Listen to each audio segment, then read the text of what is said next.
Today was a day, folks. Oh, today was a glorious day for common sense, for America, and for President Donald J. Trump. The Supreme Court, Chief Justice John Roberts himself, just issued a temporary stay allowing construction of the magnificent new White House ballroom to proceed. The lower courts, those black robed tyrannical activists down in DC, had ordered a halt at midnight. They said Trump was a temporary tenant. Temporary tenant. Can you believe the arrogance? As if the president of the United States is some renter who needs permission from Congress and a bunch of historic preservation busybodies to improve the people's house.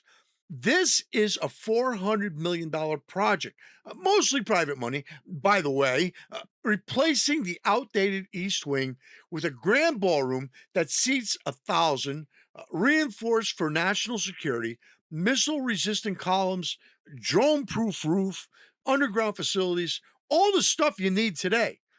Trump's calling it the military ballroom complex, and he's right. It's vital. Assassination attempts, threats. The world's a dangerous place, folks. And these people want to stop because aesthetics. No, because Trump, because some national trust or historic preservation types think the old East Wing was sacred. Now, folks, let's get this straight. The left and their media allies have been hysterical for months. Trump is destroying history. He needs Congress. Suddenly, these same people who wanted to tear down statues and rename everything are clutching their pearls over a ballroom. Hypocrisy so thick you can cut it with a chainsaw. They didn't care when Obama did this or that renovation, but when Trump builds something bigger, better, safer, boom, lawsuits. The appeals court said he couldn't make alterations without congressional approval. Temporary tenant. That's the language of people who hate the idea of a strong executive. The Constitution doesn't say the president is a tenant. The White House is the seat of executive power. Trump is doing what presidents have always done: modernize, secure, improve. And he's doing it faster. 65% complete already. Crews working 20-hour days. The left hates efficiency almost as much as they hate success. Robert's stay is temporary, yes, but he knows Trump is right, and the construction is more than two-thirds done. The court is taking more time, but it's a win.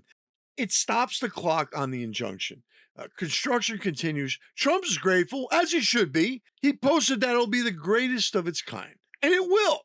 Grand parties, state visits, the security that actually protects the president and the country. This is classic. The mainstream media will spin it as Roberts caves to Trump or some other nonsense.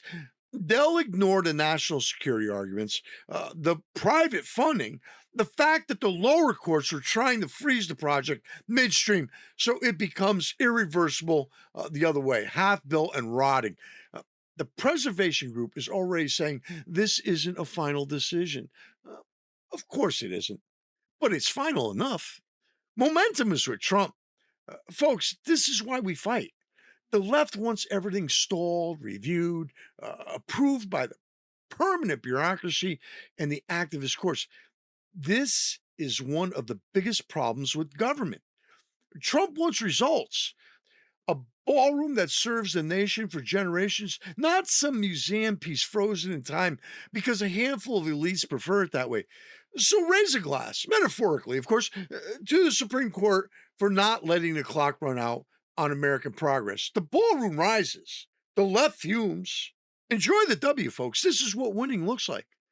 This is where we are today in America. We'll be back, and we hope you will too.